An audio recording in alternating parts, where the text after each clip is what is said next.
Good morning to all. Welcome to Anu Krishna online chemistry classes. And today I will discuss about the types of properties. The properties of system can be divided into two types. There is two types of properties. Here the properties of system can be divided based on the dependence of quantity of matter present in a system.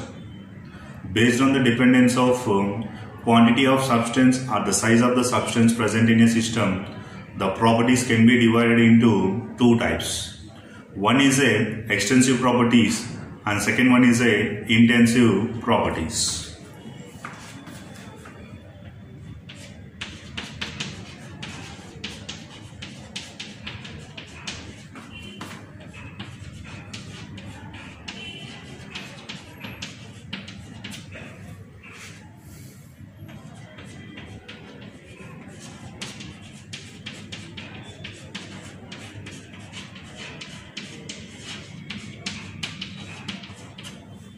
Extensive properties and intensive properties. How to define the extensive properties? The properties which are depends on the quantity of substance or the size of the matter present in a system. Quantity of substance or the size of the matter present in a system. Then the respective property is called as an extensive property.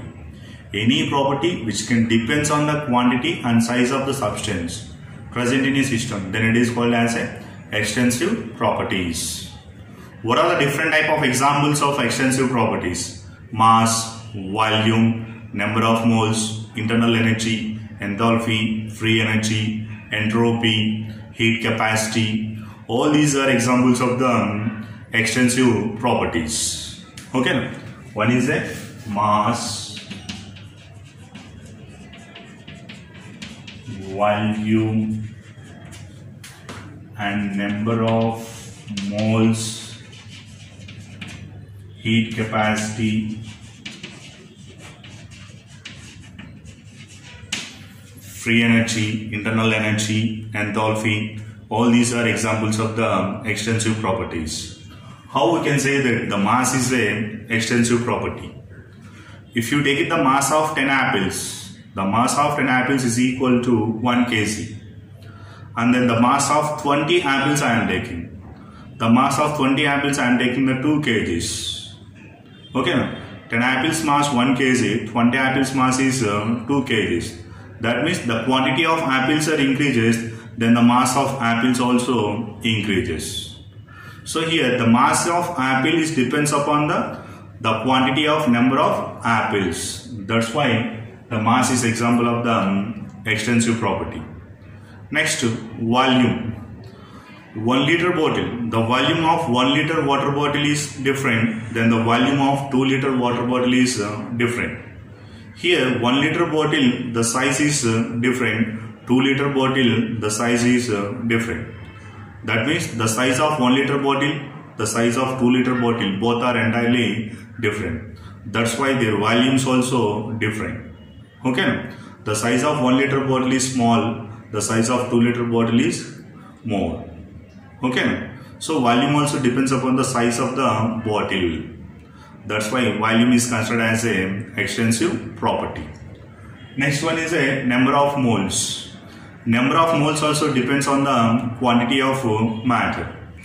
Here moles is nothing but how to calculate the mole.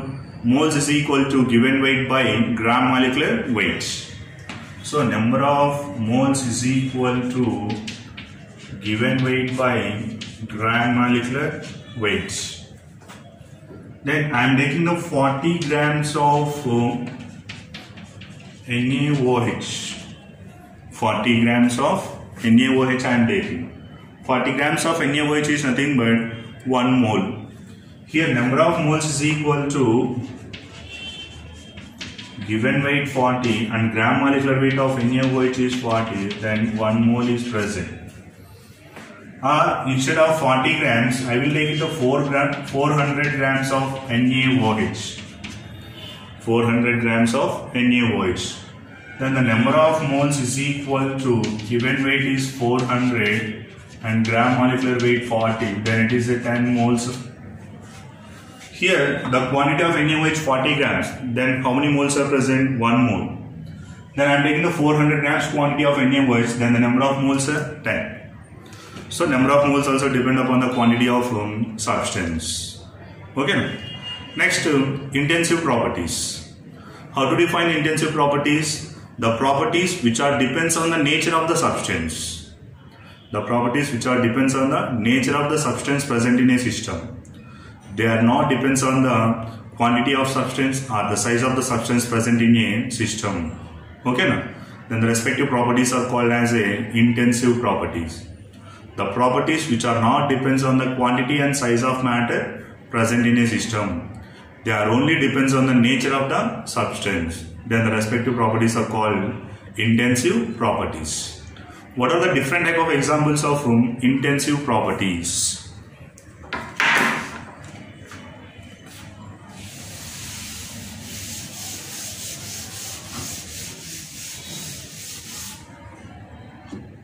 The intensive properties examples: temperature,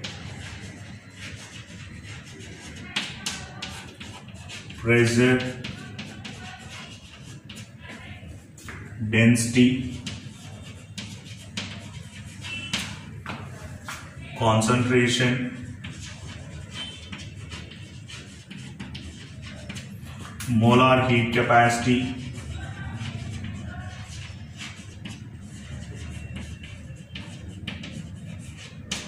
etc. These are the different type of examples of intensive properties. If you take the temperature, now I am taking the one room. I will take it the room. The room temperature I will take it the 30 degrees Celsius. The room temperature I will take it the 30 degrees Celsius. Now the room is exactly divided into two parts diagonally. Then is there any change in the temperature? That means the 30 degrees Celsius cannot be divided into 15 and 15. In this compartment also 30 degrees Celsius present. Here also 30 degrees Celsius is present. And at initial point how much temperature is present? After the room is divided into two parts, then the same temperature is present in the two compartments. Then the temperature depends on the nature of the material, not a quantity. That's why the temperature is an intensive property.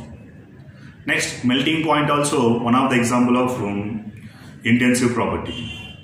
Irrespective of the quantity of ice, either 1 gram of ice, 10 grams of ice, either 1 kg of ice, the melting point of ice is 0 degrees Celsius.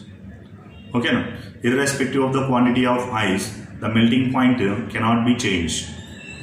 At the same time, boiling point also one of the example of intensive property. Irrespective of the quantity of water, the boiling point of water is 100 degrees Celsius. Either 1 liter, either 2 liters, either 3 liters of water. Okay, no? The boiling point of water is 100 degrees Celsius. It doesn't change. Okay, no? That's why boiling point also example of the intensive property. Next one, concentration. Concentration also example of the intensive property. For example, I will take it the Coca-Cola 1 liter bottle. 1 liter bottle, I will take it the Coca-Cola 1 liter bottle. And otherwise I will take it the 20 rupees of Coca-Cola bottle. Either 1 liter bottle, either 20 rupees bottle, the taste of Coca-Cola or thumbs up is same. Either irrespective of size of bottle, either 1 liter, 1.25, either 20 rupees or 10 rupees of bottle. That means here the taste of Coca-Cola or thumbs up does not depend upon the size. It's depend upon the nature. So that's why the concentration is also example of the intensive property. Okay. Next, density also. Density of water 1 gram per cubic centimeter. Whatever the quantity of water I am taking, okay, now 1 liter or 2 liter or 3 liters, the density of water is constant. It is a 1 gram per cubic centimeter. So density also example of the intensive property. Okay. Next, density is equal to mass per volume. Density is equal to mass per volume. Density is the intensive property, but mass and volume are extensive properties. The ratio between the two extensive properties is an intensive property. The ratio between the two extensive properties is intensive property. Then concentration is equal to number of moles per volume. Concentration is equal to number of moles per volume. Here also concentration is an intensive property, but number of moles and volume is an extensive property. It is one of the rule. The ratio between the two extensive properties is an intensive property. And extensive properties are additive nature. Extensive properties are additive in nature. Intensive properties are not additive nature. That means 1 kg of apple plus 2 kg of apple, then finally we are getting the 3 kgs of apple. The mass is additive nature. Volume also additive nature. 1.5 liter, 1.5 liter. Total value 3 liters. Okay now? But intensive properties are not additive. That means 1 kg of ice I am taking. Melting point how much? 0 degrees Celsius. And again I will take it the 2 kgs of ice. The melting point of 2 kg of ice how much? 0 degrees Celsius only. Whenever these two are added, total amount 3 kgs. But 3 kgs of ice melting point is 0 degree Celsius. The melting point of ice cannot be changed irrespective of quantity. Okay.